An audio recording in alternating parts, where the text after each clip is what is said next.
July 1972. And this is pretty much like middle of the movement. And at that time, Prabhupada recognized that devotees, it's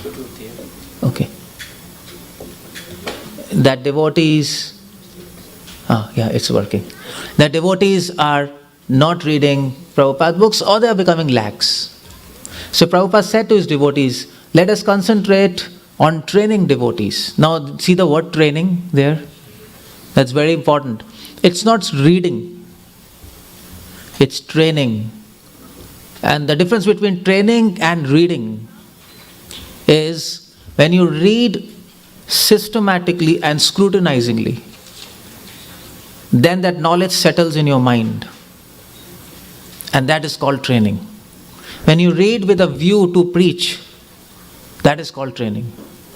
When you read with the aim of arguing with atheists, with materialistic people, that is called training. That requires training, in fact.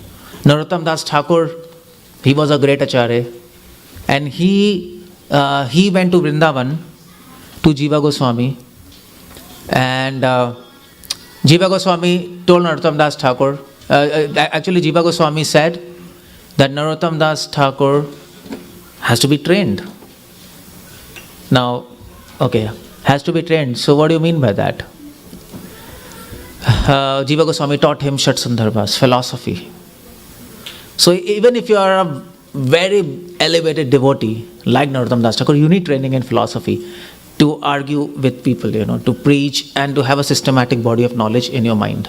So Prabhupada said, training our devotees very thoroughly in the knowledge of Krishna consciousness. Now this is the point, from our books and from tapes. Now books means books, of course, Bhagavad Gita, Chaitanya Charitamrita, Bhagavatam, Prabhupada, small books, and tapes means Prabhupada's morning walks, which are recorded in tapes. Now recordings, morning walks, conversations and lectures. So Prabhupada is not diminishing the importance of his lectures and morning walks and conversations, although some devotees like to say that morning walks, room conversations, lectures, and especially letters, they are very contextual.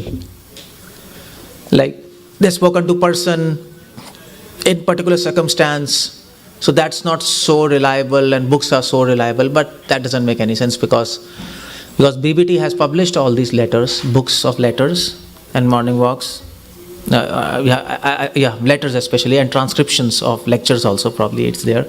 And in the forward, BBT writes that although letters and lectures, and although letters and conversations especially, they are very contextual, but nevertheless, there are many general instructions in them. So you can read all these things, you can listen to tapes, you can read all these letters, you can take guidance from senior devotees, but you have to read them. Prabhupada wants that.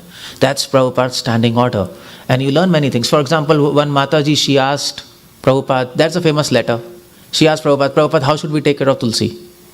And she asked some, 15-20 questions. Should we cut 𝗙𝚢 or not? Should we pour, what should we add fertilizers or what this? Prabhupada answers all those questions. Cut. It's a very general question. 𝗙𝚢. It's not contextual. So like that. By discussing always in so many ways, instruct them in right proposition. This is 1972, 22nd July. Now I want to show you today that Prabhupada books are Prabhupada himself. And Prabhupada, if you want to know Prabhupada, you have to read his books. That's the only way. Prabhupada always said, Prabhupada wrote in a letter to one devotee, I forgot who was he, but Prabhupada wrote in a letter that So he wrote a letter to 𝗪𝗏 Maharaj, and he writes, 𝗪𝗏 Maharaj wrote to him, I am feeling separation from you. Prabhupada wrote in the letter, physical presence doesn't matter much. If you read my books, you associate with me. That's the idea. So what is so special in Prabhupada books? Last time I spoke something, and this time I want to speak more on this topic. Prabhupada books has everything. And philosophy, practical insight, management tips, enthusiasm, and more to come. And I will show you how Prabhupada mentions all these things. Krishna, by the way, in Harivansh Puran, he says management has three things. Actually, many people have talked about management. Just like Chanakya Niti Shastra. Niti Shastra means management. Niti means management or politics. Now that politics is not in a bad sense. Politics is in a good sense. A management system, that's Niti. And Chanakya Niti, Shukra Niti, Vidur Niti, Kamandya Niti, these are all Niti Shastra, which we know. All these scriptures, they help us to understand how to do management. And there are so many management tips. And then Krishna gives his management tip. And Krishna says, there are so many management tips and this and that, but according to me, there are just three things in management. If you can figure out these three things, if you can focus on these three things, you can manage everything. And the first is cooking, food. That's very important. No? ISKCON is kitchen religion. It's half of the time is in kitchen, And the next is finance. Of course, finance. And the third thing is, you might not have thought about it, but that's very important and very integral, and that is entertainment.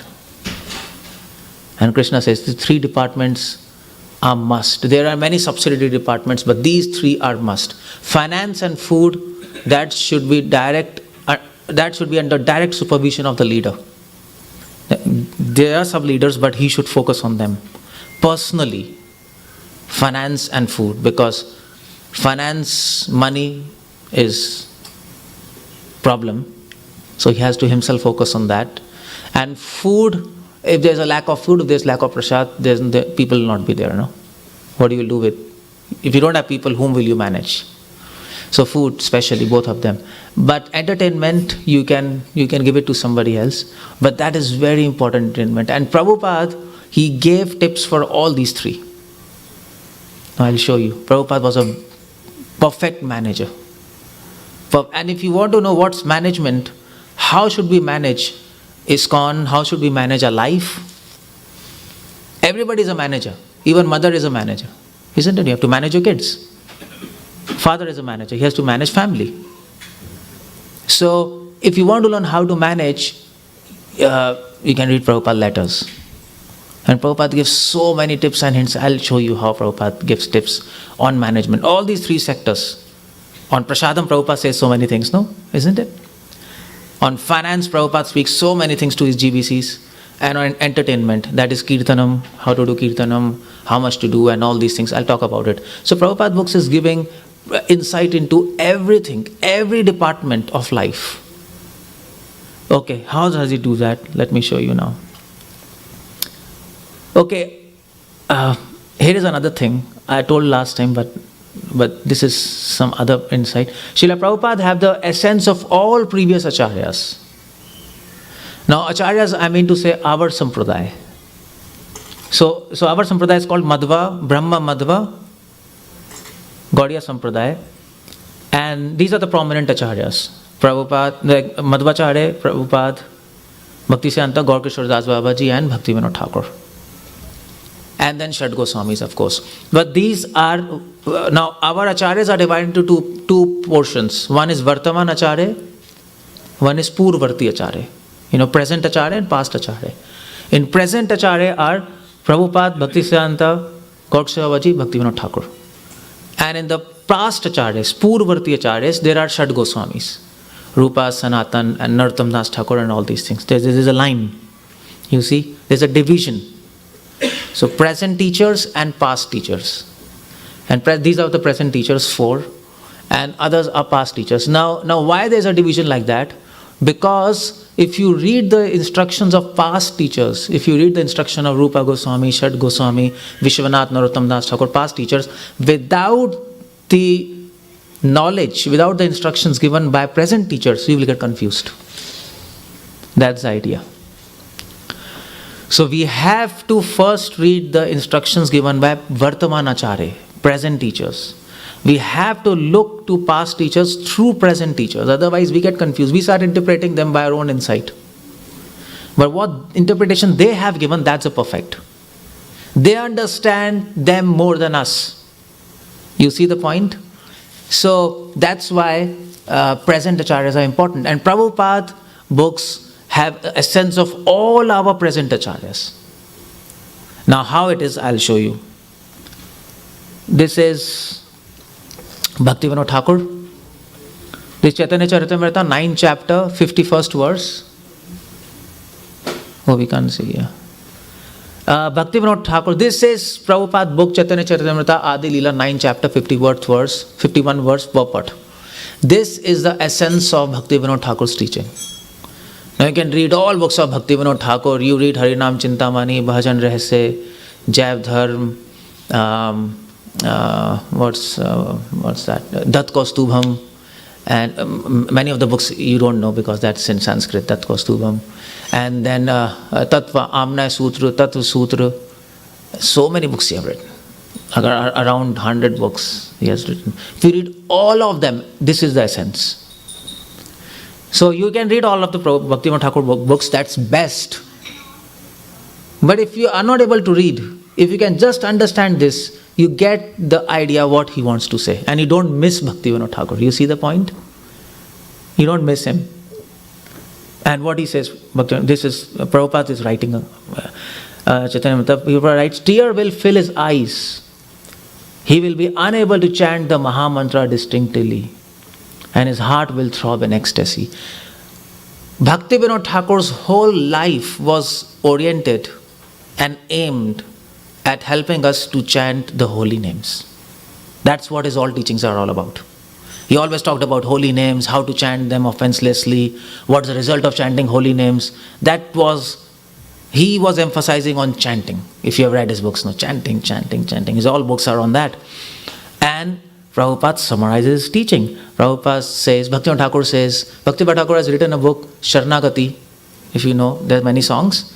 And in the last song, you go and read the last song of Sharanagati today. Make it a point before sleeping. Last song of Sharanagati. You can Google it, will come. It's a beautiful song on chanting the holy names. What's the effect of chanting? Bhaktivedanta Thakur says, when I chant the holy names, my legs shiver. And my body, my hairs of my body stands up.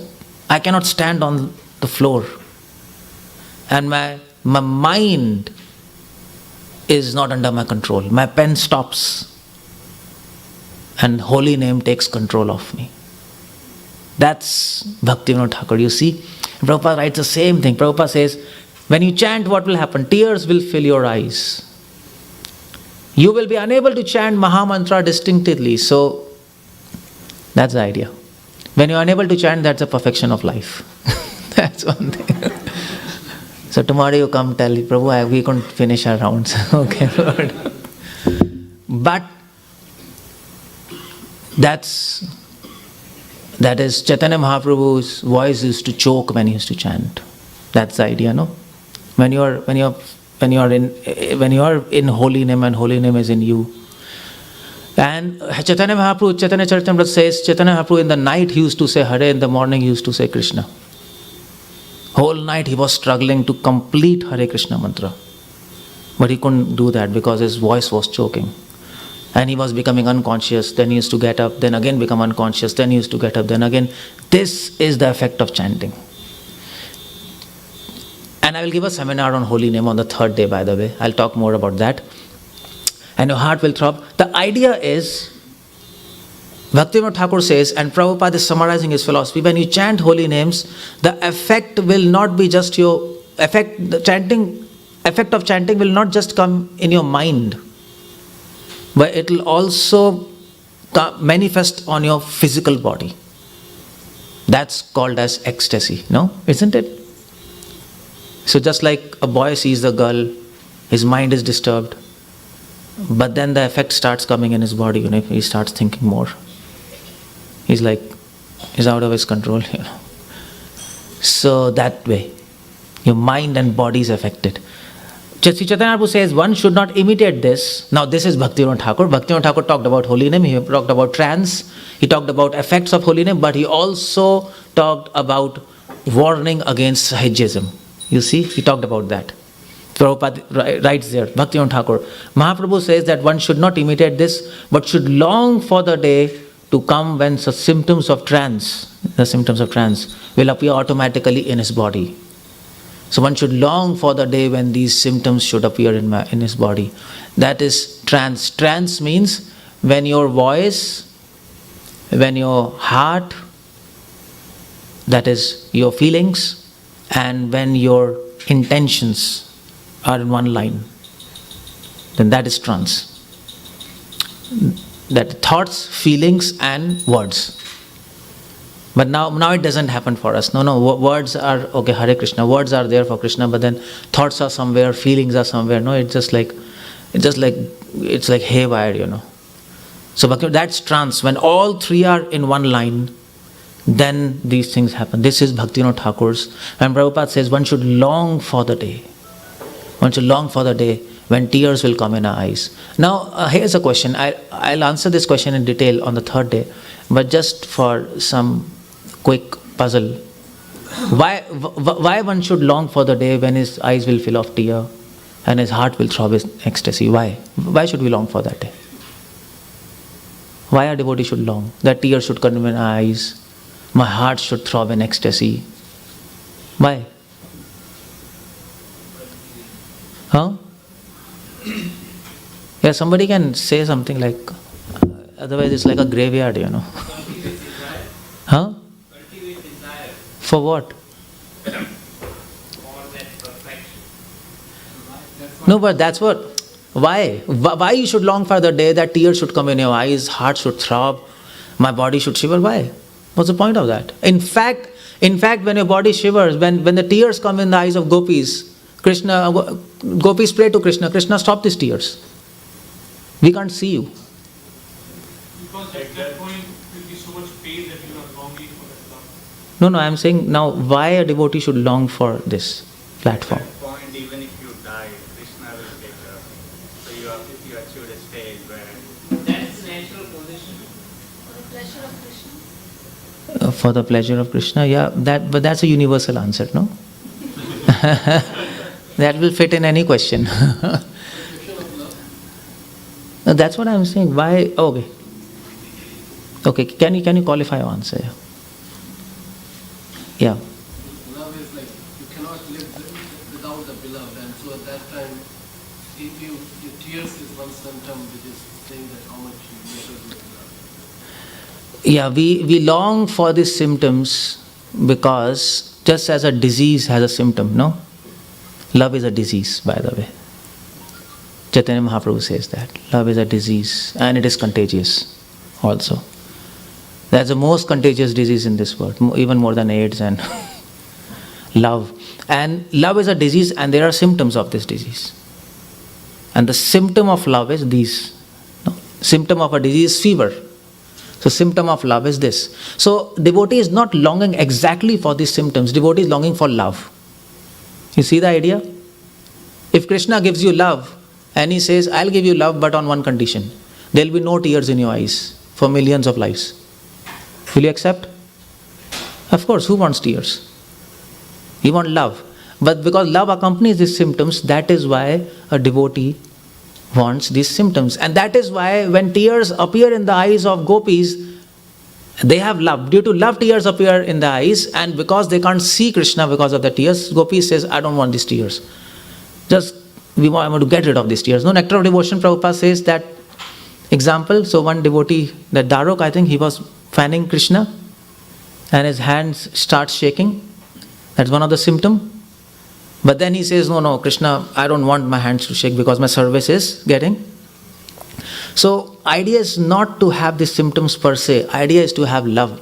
But how do you know you have love? You have to know whether I have love or not, isn't it? Just like you have cancer. Suppose somebody has cancer. How do you know you have a cancer? There has to be some symptoms. Then only you will diagnose a cancer. No, if there is no symptoms, you will not know. So by these symptoms we understand we have love. That is why we are longing for this. We are longing for love when we are chanting. Don't forget, the aim of chanting is love. The aim of chanting is not concentration. Don't get confused. I'll talk in the third day. And that's a very important point, and very important point to if you don't understand this, you're out of Bhakti Yoga. Now I'll talk about this. You know. The symptoms are more gross, so it's easy. Yeah, that's all. But the question is, why the devotee longs for love? That's another question. Why do you want love? Why? Come on, like this is natural. Anything natural should have reason also, no? Everything has a reason, no? Feel more happy when, when you do love, but love to the others, they'll feel more into. Okay. Yeah, Prabhu. Why do you want love? Happiness. Sort of answer, but not exact. Yeah. What do we have that's more valuable than love? That's more valuable than love. That's okay. But that's my question. Why love is so valuable? That's the question. What's more valuable? Why love is so valuable? Because it's unconditional. Why love is so valuable to us? That's the question. It's dharma of soul, like sweetness. Why? Dharma is okay, but why? Dharma of Krishna is to have mercy, isn't it? That's his dharma. But then there is a reason why he is merciful. Everything has a reason. No, nothing is by chance, by dharma. It has to be a reason. Why fire is hot?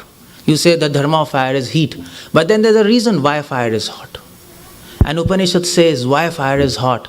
When Krishna made fire at the beginning of creation, he gave heat to fire.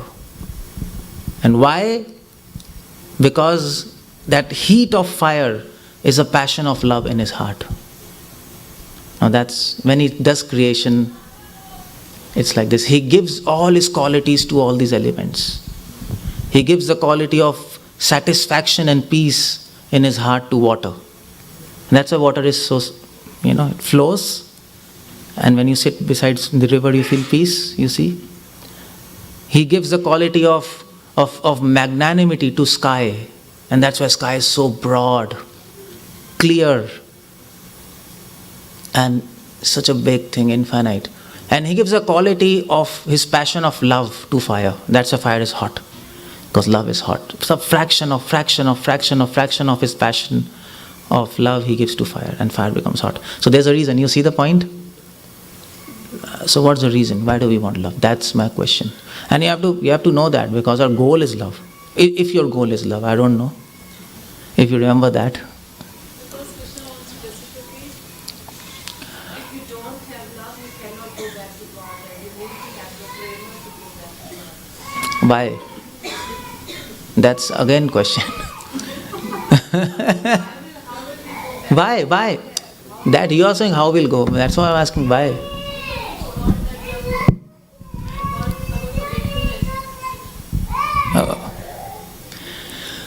Okay. Yeah, mic. How many people will give mic? But that's you feel sense of belonging when you love. Okay, here's a point now. All your answers are based on yourself. And that's a wrong answer. Because as soon as you put yourself in between, that's not love. That's lust, automatically. It doesn't matter, it's not the matter of us. It's matter of Krishna, no? He matters. And that's the idea, that is love all about. So why do we want love? One simple answer is, and the perfect answer is, what Prabhupada gives, by the way. Krishna happy. Okay. Yeah, then you can offer food also to him. Whole life, he'll be happy. But why only love? Yeah. I've been taught from my guru is that we don't want love because eternally we have love. We need to learn to love the same way Krishna loves us. Well, yeah, we want to revive that love, no? Right. So why? Now, okay, fine. The answer is we want love to serve Him. That's the only answer. There's no answer besides this. That's all.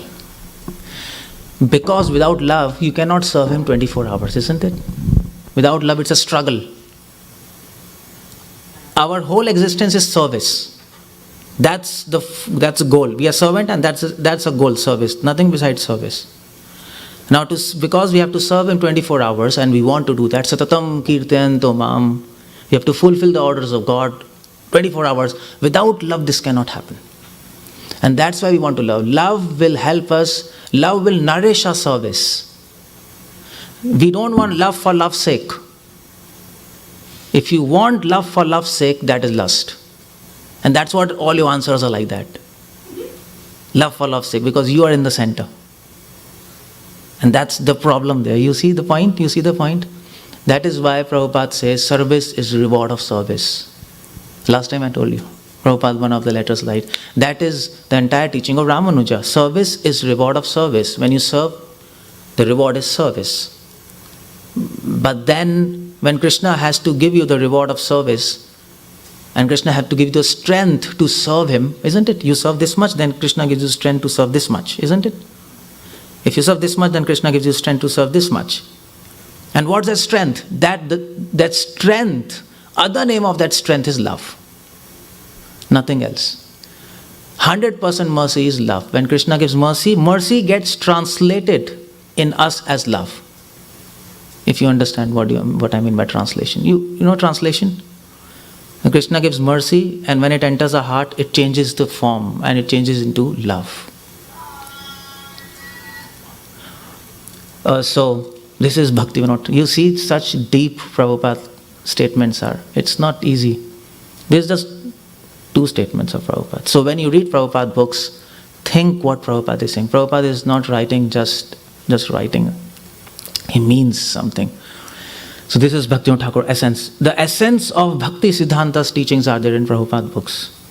But before that, the essence of Gaur-Kishore Das Babaji's teachings. Bhaktivinoda Thakur's disciple, Gaur-Kishore Babaji, he used to consider him. Gaur-Kishore Babaji used to consider Bhaktivinoda Thakur as Guru. That's why parampara we have like that. So Gaur-Kishore Babaji's teaching, entire teachings are summarized by Prabhupada in a conversation with devotees, Los Angeles, June 22, 1975. This is Gaur-Kishore Babaji, whatever he has to say, whole life. Prabhupada, I'm just quoting you this quotation, but Prabhupada speaks all over.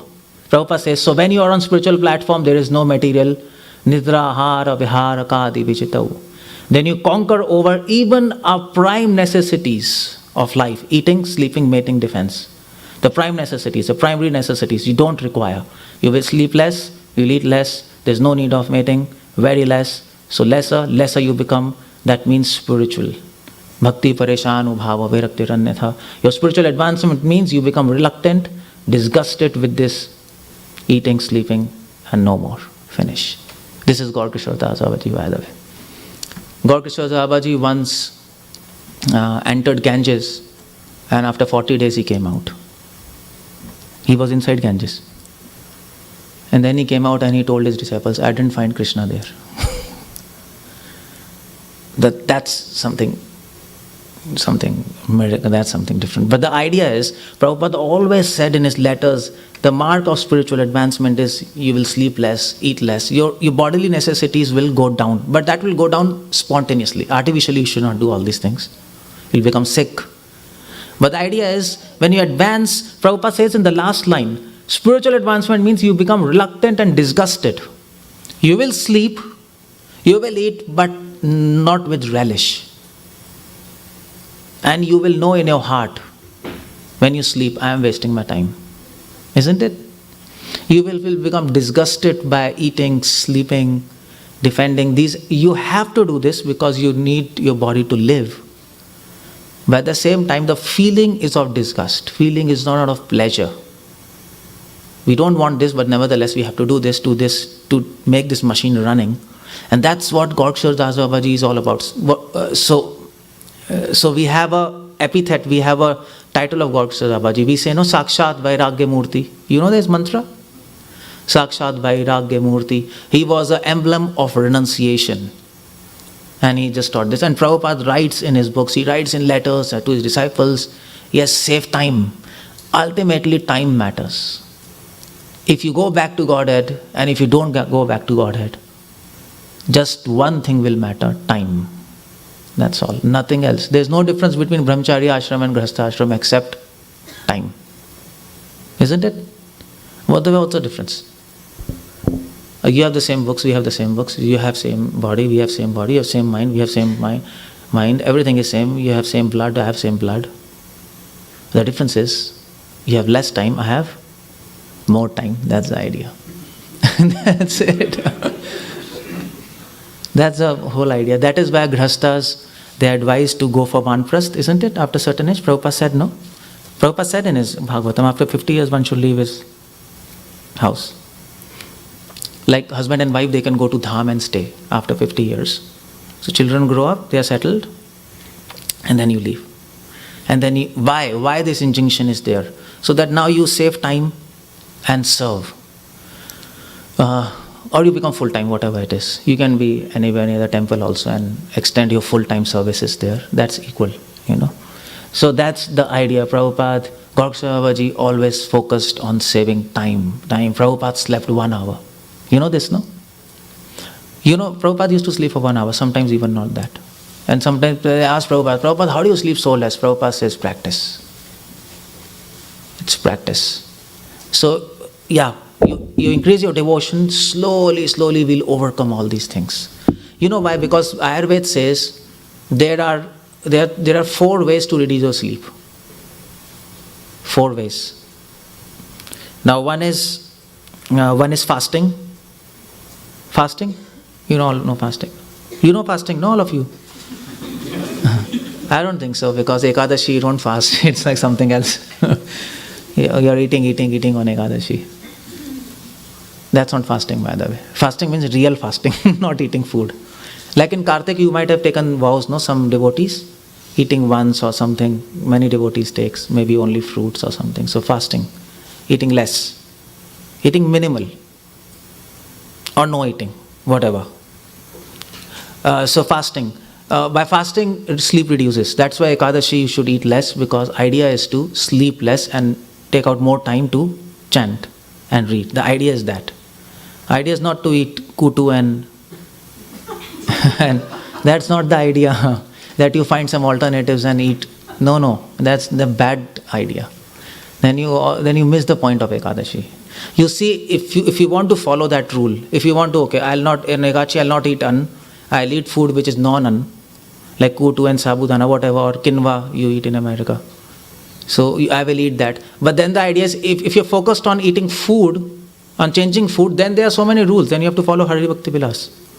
Then you can't eat this and this and this. There are so many things. You can't eat jeera, you can't eat so many vegetables, you can't eat so many things. Then you follow everything. But that's not the idea. Prabhupada said in letters, idea of 𝗪𝗏𝗪𝗃 is not to eat less.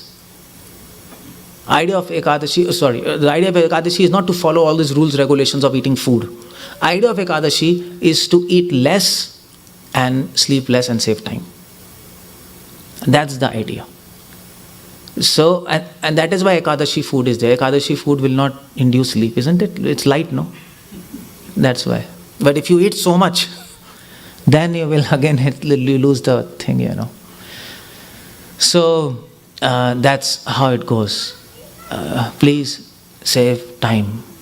Don't do this artificially, but keep in mind that we have to overcome whatever in our life wastes our time. We have to check, we have to save time. As much as you can save time, that's a blessing. That is called renunciation. That is 𝗪𝗏𝗪𝗃 Das Babaji, by the way. 4 ways. Thank you. I just lost. So first is fasting. Second is some medicines you can eat. Ayurveda, there is a medicine to reduce sleep, by the way. Some herbs, are there. If you go to Himalayas, these yogis, they eat these herbs. So they don't feel hungry, they don't sleep. And I've seen those yogis, like, if you eat those herbs, you don't feel hungry for 4 days, 5 days, and that's why they can live in mountains, no? They know. Now this concept of superfoods, you see this superfood is coming from the same, These superfoods are plants which are found in mountains, and old yogis, and they used to take, to get long-term energy. So that's the idea. So foods, some herbs are there. And then, some Ayurvedic herbs are there.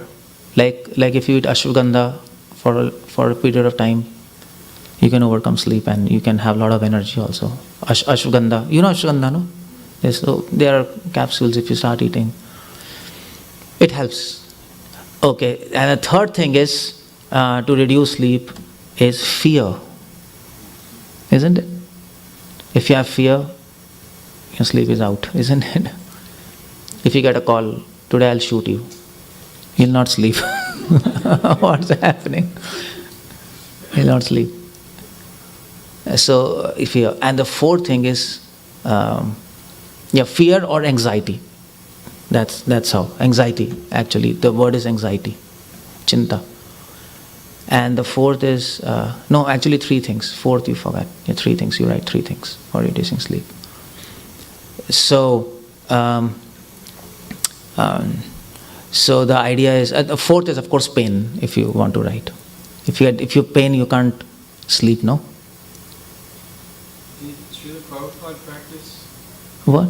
No, of course not. But the point I'm saying that Ayurveda says, okay, fasting, food, and anxiety and pain.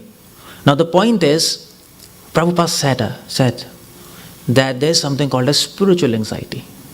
You know this? Prabhupada said that's the key to overcome eating, sleeping, and bodily necessities. There's no other way. So we don't really focus on artificially reducing their bodily needs, but if you're in spiritual anxiety, you will overcome sleep. Like Prabhupada, why he was getting up in the night? He had anxiety to spread this movement, isn't it? So that's why he was sleeping less. The more you have anxiety for Krishna, that is, the more you advance. Anxiety for Krishna is spiritual anxiety. Anxiety for oneself is material. And that happens with Arjuna. Arjuna is having anxiety on the battlefield of Kurukshetra, isn't it? And same Arjuna has anxiety when Krishna leaves the planet. You read Bhagavatam, Arjuna is depressed and anxious, and Yudhishthira Maharaj says, what happened with you, So both, but they're different. The anxiety on the battlefield of Kurukshetra, it is taking Arjuna away from Krishna, away from the will of God. Arjuna is saying, I don't want to fight. I'm anxious, isn't it?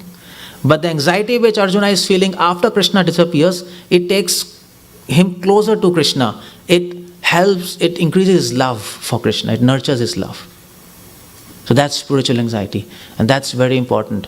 The symptom of advancement in devotional life is not peace, it is anxiety. By the way. If you think it's peace, you're wrong. We are peaceful when it comes to material world. That's okay. But spiritual life anxiety, your anxiety will increase. Prabhupada many times he used to in Vrindavan, Prabhupada was holding his head and sitting. And devotees so this devotee, Prabhupada disciple Tejas Prabhu, he was in Delhi. He came to Vrindavan, he asked Prabhupada, what happened? Prabhupada said, I'm having a headache. And Prabhupada many times he used to take tobacco. You know this? And one devotee said, Prabhupada, you are breaking 4 regulative principles. Tobacco is intoxication, by the way. They said, Prabhupada, you are breaking 4 regulative principles. So Prabhupada said, yes, I'm taking tobacco. Prabhupada says, you can also take. And devotee said, what? Prabhupada said, but on one condition. If you preach like me, then. If you preach like me, then you can take. Otherwise, no. So Prabhupada used to take tobacco for medicinal purposes. Because Prabhupada used to have anxiety, lot of management, so many management issues. And it was not ordinary management. Like now we manage ISKCON. So suppose, so like in India, I manage 7 temples, 7 centers I manage, and 1 Gurukul I have opened, and 1 Varnashram I am opening. So I have to manage all those things. So management issues are like devotees are fighting. In here also, no? Like everywhere. That's management issues. Devotees are fighting, or some Matajis are like fighting in the kitchen, and they're like maybe some vessels are going here and there. Or maybe there's a fight between husband and wife, devotee husband, devotee wife, and that's an issue. They like these issues. But Prabhupada was getting very different kind of issues. One, Prabhupada was getting news like, so there was a devotee in South, and Prabhupada was in Hawaii, and there was a devotee in South America, and he wrote a letter, and that's there. And he writes, Prabhupada, some demons, some gundas, they came, and they blasted a bomb in our center, and 1 devotee was burned to death. That kind of issue was coming to Prabhupada. You can imagine? If you can imagine if you're a temple leader here and you are in Hawaii and somebody calls you, Prabhu, in the temple it's blasted, and 2 devotees are burned. The next day you will give resignation. Tata Bhaiva, I don't want to handle all these situations. This is tense, no? In Africa, those 1 letter came and they told that these military people came and they stood all devotees and shot them. Everybody. And they put in line and tuck, finish. So Prabhupada was getting this kind of news of deaths, of blasts, and of like these are big issues, and Prabhupada was getting headaches because of that. Prabhupada has to advise and do many things, and Prabhupada says that's why I'm taking tobacco, because tobacco is the best solution of extreme anxiety, simplest and best. You see? So that's Prabhupada, spiritual anxiety. But Prabhupada said this is good. This helps me to make me take near Krishna. So that is 𝗪𝗪𝗀𝗪𝗏𝗪. 𝗪𝗪𝗪𝗪𝗏 is talking about spiritual anxiety, which will take you over sleep and eating and help you to save time in life somehow. Okay, this is the essence of Bhaktisiddhanta's teaching. Everything what Bhaktisiddhanta has to say is this. That's all, in 1 line. Bhaktisiddhanta used to publish a magazine, the 𝗪𝗪𝗪s. And the 𝗪𝗪𝗪 is in Bengali, by the way. This magazine is in Bengali. Have you heard this name, 𝗪𝗪𝗪? Have anybody heard? Yeah, he used to publish the 𝗪𝗪𝗪. And if you read the Bengali, there are so many, it's like so many magazines, big volume. And if you read, and first of all, if you try to read those books of 𝗪𝗪𝗪, which Bhaktisiddhanta used to give lectures and write articles, you'll not be able to read, first of all, because the Bengali is very philosophical. Bhaktisiddhanta was very philosophical, very deep, and his Bengali was very complex. But if you manage to read all those things, which I read, then the conclusion is this. This is quoted by Prabhupada in Elevation to Krishna Consciousness, Chapter 2. Elevation to Krishna Consciousness is a small book. You know this, no? You distribute on streets. And Prabhupada gives the essence of Bhaktisiddhanta in 1 line. And Prabhupada, this is what Prabhupada writes. Even the cultivation of spiritual realization for one's own self-interest is unlawful and destructive. Read Prabhupada's small books very carefully. When you read Prabhupada's words, Prabhupada's choice of words are very appropriate, and I will show to you. The point is that all activities must be directed to satisfaction of Krishna and His service. This is what Bhaktisiddhanta says, 2 points in all his teachings. Your whole life should be for satisfaction of Krishna, and when you do try to satisfy Him by service, don't try to seek your personal self-satisfaction there. That was Bhaktisiddhanta, service attitude. That I'm going to talk tomorrow now on length. But the idea is, we are not here to come in devotion for happiness and peace. That's not the goal. That is also self-satisfaction, no? Isn't it? We are not here for that. Because if you are here for happiness and peace, you will leave from here. If you are here just for that, because there are problems in material world, and they will come. You can't avoid it. And when problems will come, then you will say, we are practicing, but we are not having happiness and peace. And there are problems in material world, there are problems in temple also. Then you say, I have come in temple for peace, satisfaction, but there are more problems here than there. What's happening? So that's not the idea. Idea of devotion is we have come to Krishna for Krishna. That's all. Not for ourselves. No. By the way, peace and happiness, that's a side effect of devotion. That's not the main thing, isn't it? If you have fever, what do you take? Aspirin, isn't it? You take aspirin, no? So, you want the effect of medicine or you want the side effect? What do you want? Effect, no. So when we go to doctor, he prescribes a medicine, antibiotic. So we ask, doctor, is there any side effect? We ask all of you ask, no? And doctor will say, no, there are no side effects. Then you will take. If there are side effects, then no. So side effect of devotion is happiness and peace. It will come. Don't worry about that. But we don't want that. We don't want that. That is sometimes a distraction in devotional life. Because when you get peace and happiness, then you forget the aim of life. You forget the aim of life. Aim of life is to meet Krishna face to face. That's the aim of life. Just like you're meeting him here face to face, isn't it? But the meeting in temple is not complete. You're meeting him, but that's not complete. Because that meeting is from your side, but not from his side now. Completely, isn't it? He's not talking to you. And he's not doing anything with you. So, why? Why Krishna is not talking to you? He's here, no? He's here or not? Or it's a stone? Of course there, we all know. But why he's not talking to you? If you come to me and if I don't talk to you, then what do you conclude? I'm not happy with you, isn't it? So that's all. So Krishna is not really happy with us. That's why he doesn't talk with us. So meeting is not complete, no? If you go to a person and if you see him and he doesn't talk to you and you come back, then what you will say? I had a meeting. You had a meeting and that meeting was not a meeting really because nothing happened.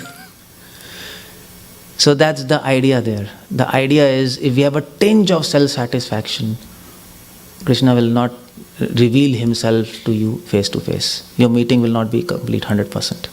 It will be from your side but not from his side completely. He's happy but he's not happy enough to talk to you. He's happy, that's why he's accepting services. But he's not happy enough that he will talk to you, isn't it? So like Srila Prabhupada. So many people used to meet Prabhupada, isn't it? Many people, ordinary people come to Prabhupada. What Prabhupada used to say? Prabhupada used to smile. And you go to saint and you pray obeisances and he'll smile, okay, nice, that's all, finish. But Prabhupada used to talk to his intimate disciples, isn't it? So when Tamal Krishna Maharaj, big people, Ham Sadhut Prabhu, they used to come. Prabhupada said, okay, come, see, tell me what's happening. So Prabhupada was happy with everybody, but he used to talk with few people whom he was really happy. That's the idea there. That's what his Bhaktisiddhanta talking about. Bhaktisiddhanta is talking, whole teaching of Bhaktisiddhanta is centered around service attitude. That's the topic of tomorrow. Whole teaching of Bhaktivinoda Thakur is centered around holy name. That's the topic for day after tomorrow. And this is what Bhaktisiddhanta said. But Prabhupada uses these two words. Now, can anybody tell me why Prabhupada says unlawful and destructive? Why this tendency to find self-satisfaction is unlawful and destructive? What do you mean by unlawful and destructive? So funny words, no? Unlawful means law in Sanskrit is so what do you call law as in Sanskrit? Dharma. Unlawful is adharma. Prabhupada says if you find self-satisfaction in devotional life, that is for to say of devotion, it is irreligion. You are not only out of devotion, you are in irreligion. Adharma you are doing. Why? Because as soon as we become selfish, as soon as we start thinking about our self-interest, we immediately go into irreligion. And that is why it is defined by one of the philosophers. One philosopher said, I don't know how to define religion in religion, but I can say one thing. Wherever there is selfishness, there is irreligion. Wherever there is selflessness, that is religion. That's a baseline. So don't do that. That is unlawful and destructive. Because if you are selfish outside in this material world, outside material world everybody is selfish, no? They are seeking self-satisfaction, they'll get sins. But if you are selfish here in devotion, you'll not get sins, you'll get offense. That's the base of offense. As soon as you try to find self-satisfaction, you enter offensive mentality. And that is destructive. The same temple which can take you to Vaikuntha, it can take you to hell. It can happen if you are not careful. That is why it is said, devotion is like walking on a, what's that? You know that? Walking on a razor's edge. Slight here and there, you cut your feet. So this is a very great place, chanting holy names, temple, and this is a direct door to kingdom of God. But you have to be careful. When you are personal secretary of the king, you have to be careful. If you are personal minister of the king, you are the greatest man in the entire kingdom. But if you do something wrong, then there is no less punishment than decapitation, that's all, no? You have to be careful when you are with the king, no? If he gets annoyed, you're out, you're dead. Nothing less than that. So, offensive mentality. If we do offenses continuously, Krishna will forgive offenses, no problem. But how much? That's the idea. Okay, this is Bhaktisiddhanta teachings of. This is such a nice statement. So if you stay with devotees, you don't fall into this unlawful and destructive tendency. That's why this seminar is there, no? By education, that's why Prabhupada says, read my books. By education and training, that's the word, training in knowledge, we can save ourselves from all these things. We can save ourselves, we can understand what we are doing, why we are doing. And because our sampradaya is Madhva Gaudiya Sampradaya, this is the whole teaching of Madhvacharya. This lecture on Srimad Bhagavatam, 3.6.28, December 20, 1974. Whatever Madhva has to say, this is in one line. Although Madhva's philosophy is super complex, nobody can understand even now Madhva's philosophy. And if you by chance get his books and start reading, there is just one thing will happen to you, you will end up in asylum. You will need a psychiatric doctor, that's all. But Madhva was a born enemy of Mayavad. Mayavad was a born enemy. His all books are just he wants to cut Mayavad. Mayavad means soul and super soul is one, no? Mayavad says, Atma Paramatma, we are God. That's what Madhva said. Now this is the whole philosophy of Madhva in one line, and Prabhupada was expert in that. Prabhupada says, now you see the point, how to read Prabhupada books. Now this might appear very easy for you to understand, but it's not easy. As Purusha is an enjoyer, we try to become independent enjoyer of this material world, and baffled one after another, baffled, and at last finally, baffled still, he wants to become the Supreme Purusha, I am God. You understand this? It appears simple, but it's not simple. Now the idea is, Prabhupada says, as Purusha means Krishna. As Krishna is an enjoyer, we try to become independent enjoyer. Idea is, our enjoying tendency is coming from Krishna. And that's where Madhva begins his philosophy. Our free will, independent enjoying tendency, is also dependent on Krishna. Now this is a thing. If Krishna wants, he can erase our free will, isn't it? We are free to choose something, but if Krishna wants, he can erase our free will. And he does that every night when you sleep. You sleep, in deep sleep what happens? You forget yourself, no? You forget your existence. You forget free will, you forget everything Krishna does every night. He can do permanently also. So your free will is dependent on God. Here Madhva begins his philosophy, Prabhupada says. But when you try to use free will independent of Krishna, this is Madhva's philosophy, independent, but you try to become independent, then you are baffled one after another, you can't enjoy, you want to enjoy but you can't enjoy, it ends in frustration. You try again, it ends in frustration. You try to enjoy, try to enjoy, try to enjoy, try to enjoy. One day you decide, I want to become the supreme enjoyer. And what's that? I want to become God. You see, that is Mayavad. Atma hi Paramatma hai. I want to become God because I want to become supreme enjoyer. That is that philosophy of atheism. And that is what is Madhva's whole philosophy summarized in one sentence. You might not be able to appreciate that much, how much I appreciate, because I have read all works of Madhva, so I can tell you. But what I can tell you is, if you don't read Madhva's book, and you will not be able even to read it in this life, forget it. It's very complex because it's not translated in English, many of them. So, but no need. You don't miss his philosophy if you read Prabhupada books, no? You read all the books, but you have to catch the essence, no? And follow it. This is the essence, forget. That's all, finish. If you can read, good. But if you can't, but on one condition, you have to read Prabhupada books scrutinizingly. Then you don't miss. But if you scan Prabhupada books, chalo ho gaya, then nothing happens. Then you will miss everything. You will miss that, you will miss this also. So read this nicely. Okay, that's why you all should come and like Bhakti Vikasa, you do know, all of you. So come and read Prabhupada's small books, take one paragraph and discuss on that. Read 2 paragraphs and discuss, okay, what exactly Prabhupada is trying to say here.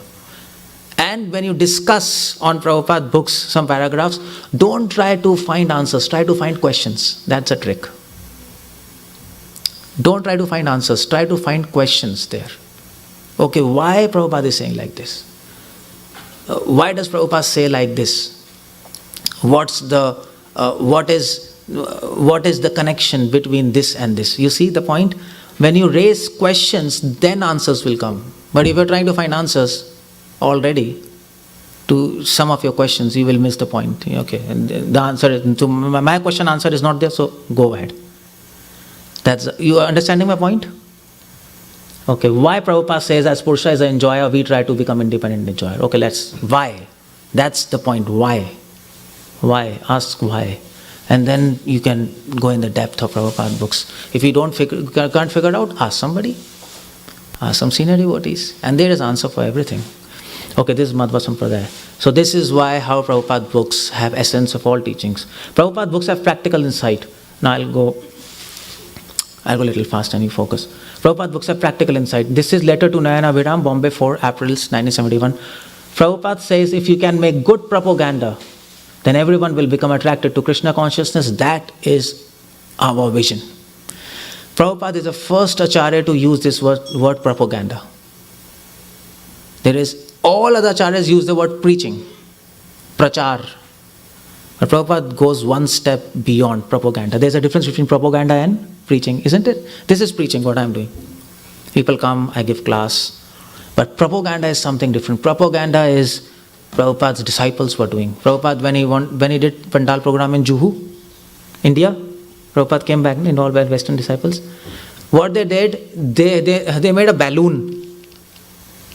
And they rode, program, and it was flying in the sky. And then they made pamphlets and went to the high-rise building and they just threw it in the air. Very nice system of distributing pamphlets. So they were flying in air all over Bombay. And people were catching and seeing. That's the best thing. Actually, very nice creative idea, no? Rather than going on road, take. You go on a skyscraper, just put it in the air. And they fly far off and everybody gets a pamphlet. Oh, what's coming? Everybody knew. And 10,000 people came in that Pandal program. That's called propaganda. Propaganda needs creativity. And that's what Prabhupada, such a practical insight. Prabhupada didn't say, Prabhupada always said in his books, do propaganda. And that's what those people are doing, no? Materialist. So what is advertisement? Propaganda, no? Their products are useless, but simply because of propaganda we buy. We know it's useless, but it's propaganda, advertisement. And we have the best stuff, but we are not able to give them, people. Why? Because we are not doing propaganda. So Prabhupada said to Tejas Prabhu in Delhi, he came and he said, like this, all these elections were coming, he said, make a banner and put it in all over Delhi and write, any politician who does illicit sex, meat eating, intoxication, gambling, don't give vote to him. He said, of course he didn't do, he was afraid, like you can get shot of this nonsense. But Prabhupada seriously said, you do this. That's called propaganda. Preaching is, you meet some people in lecture, you say, no meat eating, no intoxication. Prabhupada says, put banners. Now that's out of the box, no? So we have to think creatively. That's called propaganda. That's what Prabhupada, that is practical insight of Prabhupada. Prabhupada, this is one practical insight. That quotation is not, this is from Srimad Bhagavatam, Prabhupada. Prabhupada. Yeah, Rath Yatra is also almost like a propaganda. Yeah, you're right. Yeah. So Prabhupada says, personal realization does not mean that one should out of vanity attempt show one's learning and try to surpass previous acharyas. Prabhupada in this verse is talking about realization. Devotee must have full confidence in previous acharya, and at the same time he must realize subject matter so nicely he can present the matter for a particular circumstance in a suitable manner. The original purpose of the text must be maintained. No obscure meaning should be screwed out of it. Yet it should be presented in an interesting manner for understanding the audience. This is called as realization. You see the point? Prabhupada defines realization as the subject matter should be presented in an interesting manner for understanding of audience. There is no acharya who has given the meaning of realization, who has defined realization like this. Previous acharyas have defined realization as, okay, what do you mean by realization? Realization means 𝗙𝗲𝗶𝗹. For example, they come up with this. Realization means 𝗪 darshan. Realization means स्वतः praman. So many words. But this is practical. Srila Prabhupada says, realization means when you present the subject matter in an interesting and understandable way, that is realization. You got my point? If you are realized, if you don't understand yourself, how will you make understand? Simple. If you don't get interest yourself in the subject matter, how will you give interest? And interest and understanding comes only when you have realized the subject. When you have actually assimilated the subject matter. Isn't it? So that's realization. That's a beautiful explanation. So Prabhupada links this word realization with preaching. And he says, when you're able to make other understand in an interesting way, without changing the meaning, that is realization. If you can do that, you're realized. If you can't do that, you're not realized. You can go to folio and make notes and give a lecture, and that will not serve the purpose. It will not be understandable and interesting, I don't know. So, you see, this is such a nice understanding of realization. And okay, I'll ask you a question here. And I'll ask you a question here. From where this Prabhupada's definition is coming?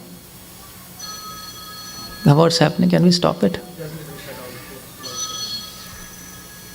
Okay. Doesn't have a shutdown?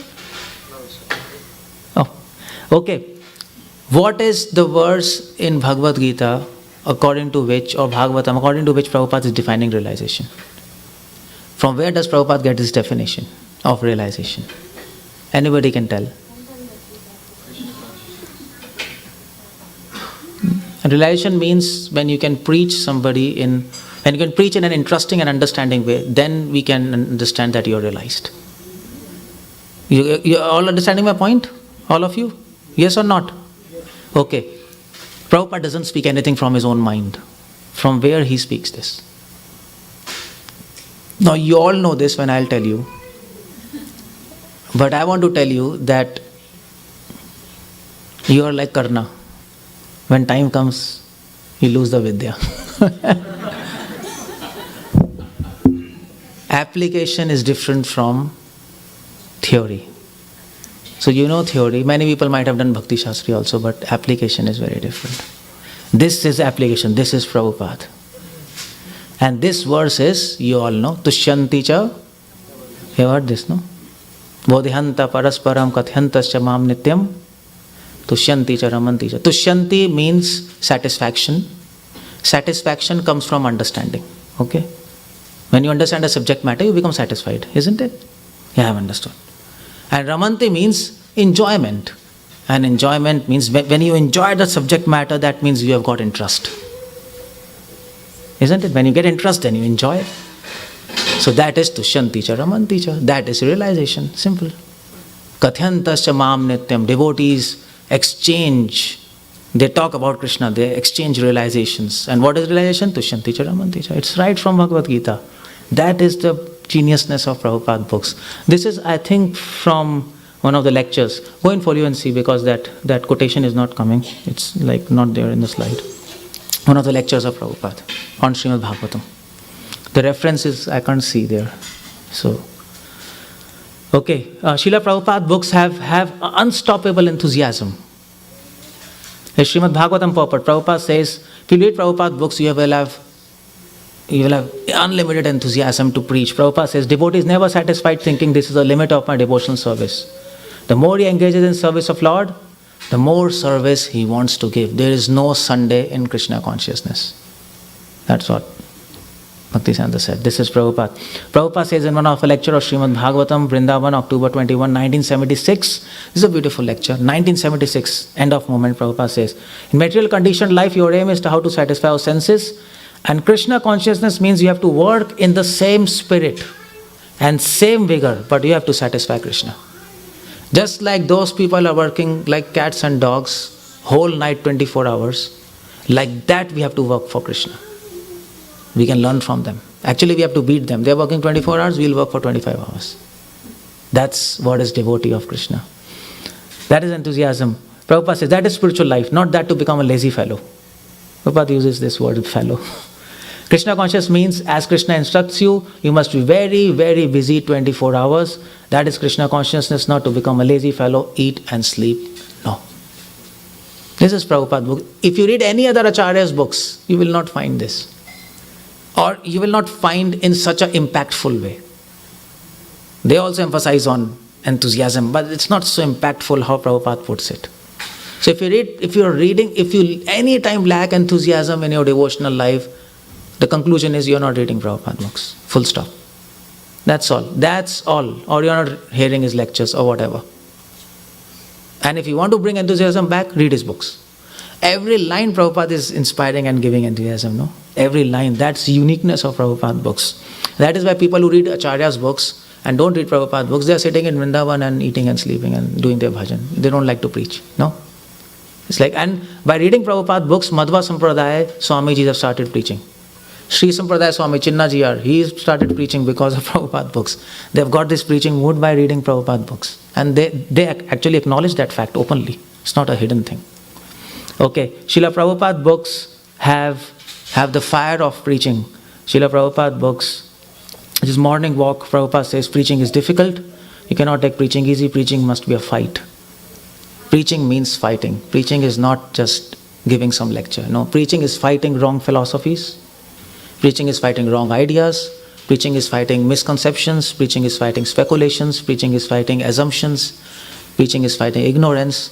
Preaching means fighting. In fact, if you truly preach, then it is said, you might have troubles. But that's true preaching. So, and this Prabhupada says here, now I quoted last time, but this is interesting, I quote again. This is one of the letter of Prabhupada, and Prabhupada says to this person, accept my obeisances, I beg to acknowledge receipt of your kind letter, 24th June 1970.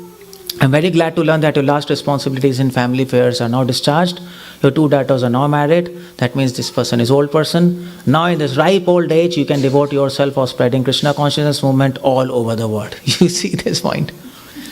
By saying now you have become super old, and now you start preaching Krishna consciousness all over the world. He might not have expected this, by the way. He might have expected, Prabhupada will say, now you are ripe old age, go to Vrindavan and do your bhajan, take a flat and sit there nicely and do. Prabhupada books are like that. Now you go all around the world. That is the fire of preaching Prabhupada books have. Prabhupada books have sense of urgency and mission. This is Bhagavad Gita 9:30 purport. Prabhupada says, devotional service more or less declaration of war against illusory energy. You see, Prabhupada was not a saint. Prabhupada was a fighter, a warrior. What we like to see Prabhupada as. Saints are different, no? Saints are like with photo like this and one gola and that's all. Prabhupada was like that. Prabhupada is a warrior. Prabhupada said preaching is fighting. Prabhupada said devotion is a war against illusory energy. Every moment you have to be careful. If you want to advance in devotion, remember these two words, watchfulness and prayerfulness. Remember that. Always pray and always be attentive what's happening with you in this box. Otherwise we can go for a trip and we'll never know what's happening with us. Watchfulness and prayerfulness. Prabhupada books have deep philosophy in simple words. This is a difficult one. 1966 New York lecture. You might have heard this. Prabhupada says, as spirit soul we have got original senses, but that senses are now covered by material contamination. Just like my senses, my hand burns during fever, due to this fever, but when fever is removed, when I get free from fever attack, I feel nice. Prabhupada says many times, no? This example, when fever comes, we feel nice and hunger again comes, no? Similarly, we have got our senses. When we are freed from material contamination, we have got proper use of senses and enjoyment. Prabhupada says so many times, just like fever comes down, we feel nice. Similarly, when material fever comes down, our Krishna consciousness, it manifests, isn't it? But that's a very deep philosophy. Prabhupada gives example, and the philosophy here is 𝗪𝗲𝗪 praman, self-evident truth.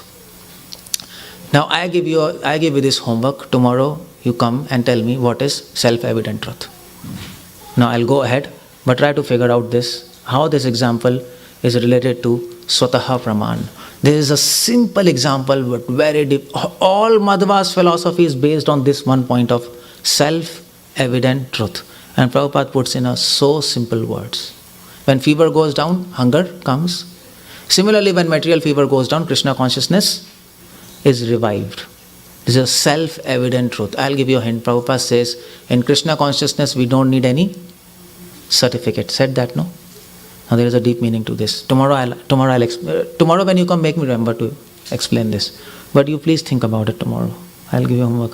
Prabhupada books have discussion on rasa and mellows. Some people say Prabhupada books are dry, and Acharya's books are full of gopis and Radha and Manjari and this and that. And Prabhupada books have same thing. If you have read Chaitanya Charitamrita, Ante Leela, there is nothing deeper than that.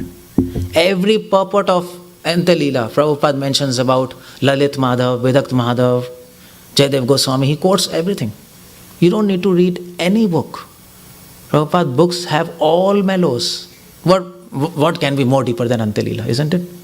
If you have read that, by the way. Have you read Chaitanya Charitamrita? Anybody? Others? Okay, fine. Full?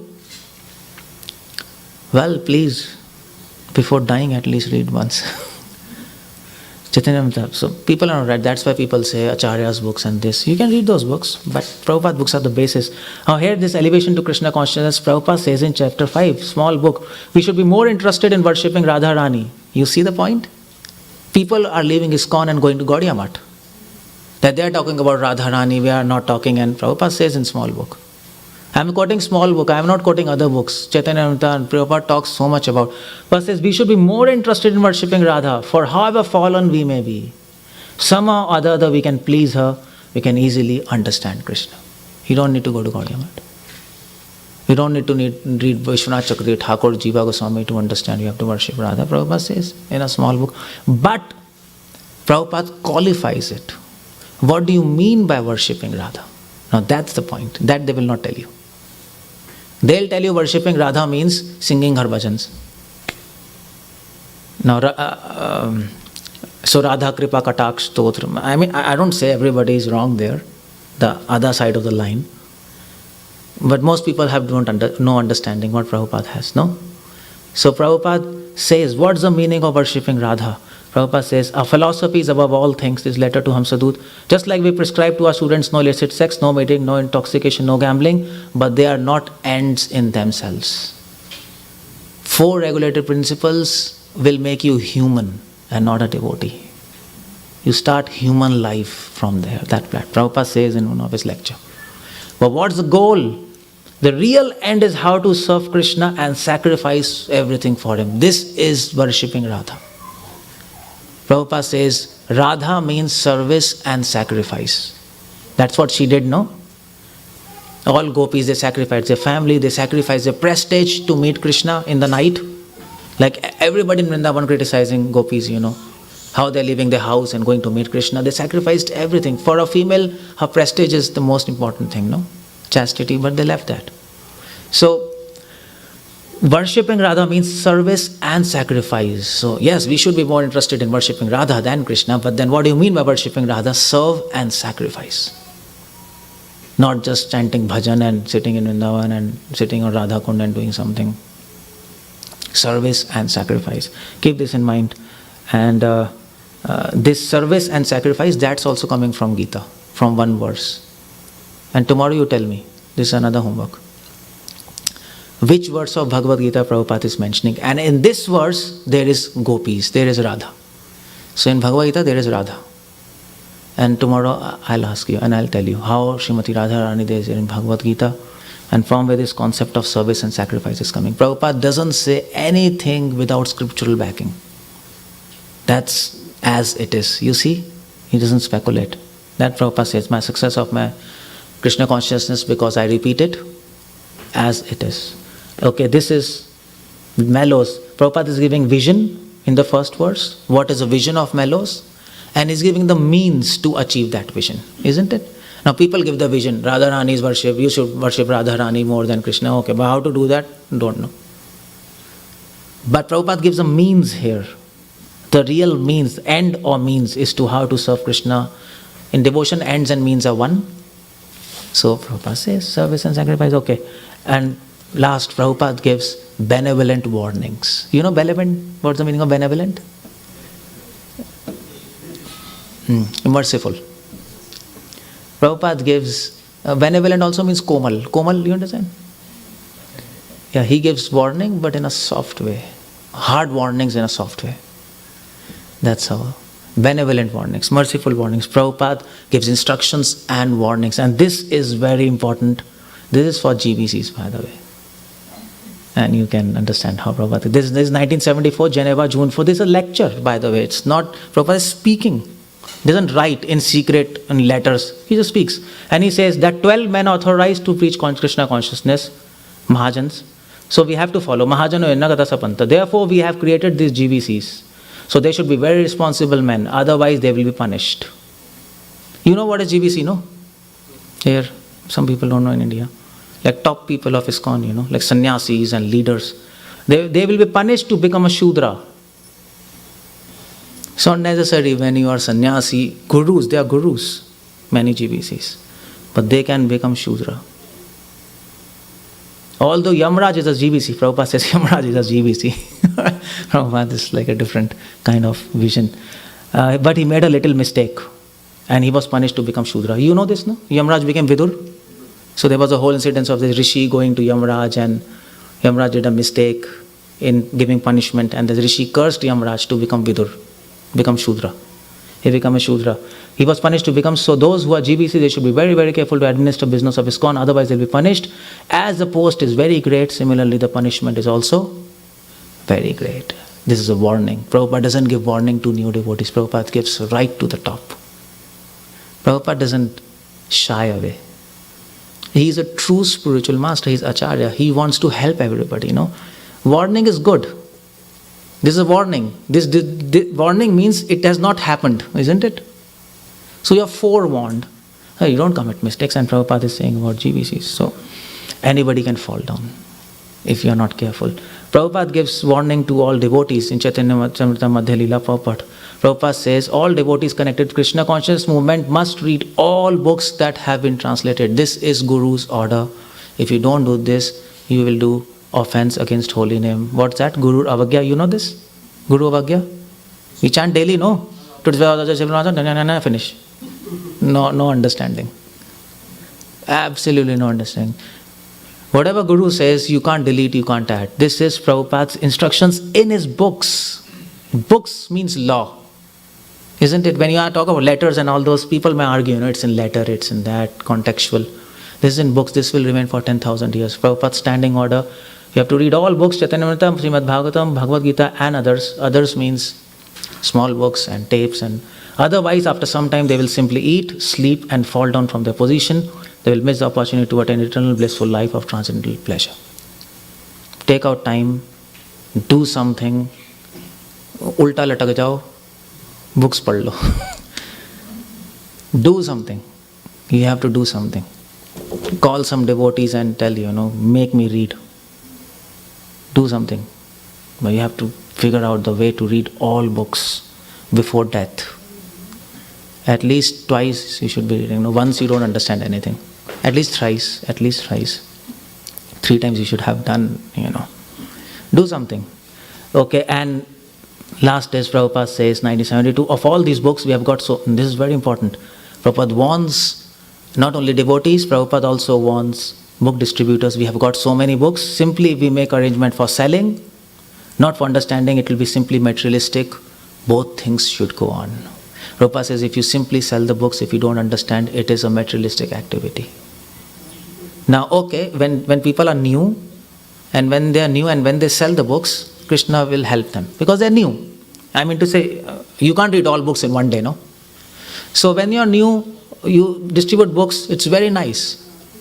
You have mercy. But then you are distributing books for 5 years, 10 years, and still you have not read books. Then Krishna becomes annoyed. You see the point? Krishna is a person, remember that. It's not that you distribute books, Krishna have mercy. If you don't distribute books, Krishna have no mercy. No, he can change his mind. Isn't it? If you're for 10 years and then Krishna says, okay, for first 5 years that was okay. You had time to read, you have not read, but you are distributing books, full mercy. But now 10 years and what you are doing, you're spaced out or what? You're giving books others, but you have not read. This is hypocrisy. So he starts to become annoyed. And after 15 years, if you have not read his books, then it goes into offense. After 20 years, you have not read books, then you know what will happen. What happens to GBCs? Something like this might happen to you all. Please read books. Inspire others to do that. And that's why Prabhupada says, everything is in my books. This is letter to Mukunda 1974. Prabhupada says, I have given all guidance and hints. Guidance for practicing devotional life, hints for managing institution. Both things, guidance and hints. I have given everything.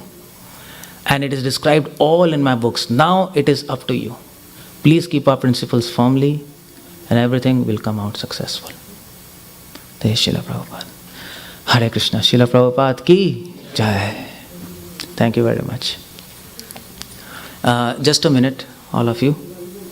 I'll just want to tell something, and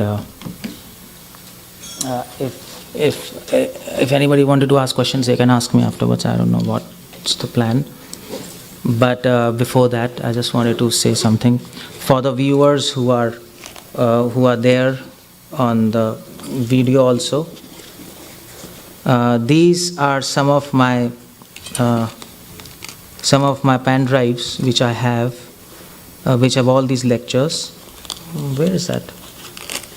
I just lost it or what? Yeah, here. Okay, so these are the pen drives I have. These are the lectures. These, like this seminar, I have many seminars like that.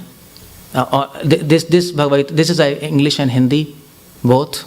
And this is like full Bhagavad Gita I have explained, full nectar of devotion, nectar of instruction, many on Srimad Bhagavatam, many seminars like this on holy name and others.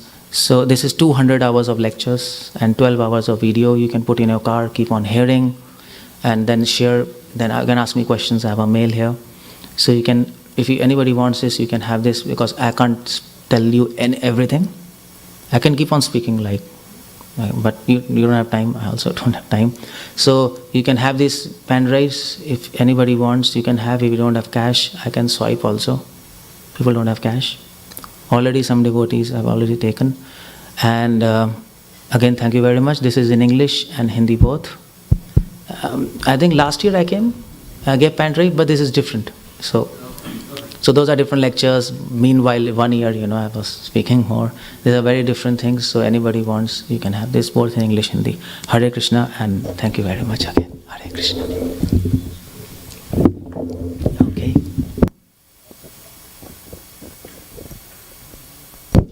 So do not forget, we have lectures of Prabhuji tomorrow at 7:30 p.m. and day after, just for 2 days. After that, Prabhuji will be going to Portland, Corvallis, southern part of Oregon, so on. So please take this opportunity, and he only comes once a year.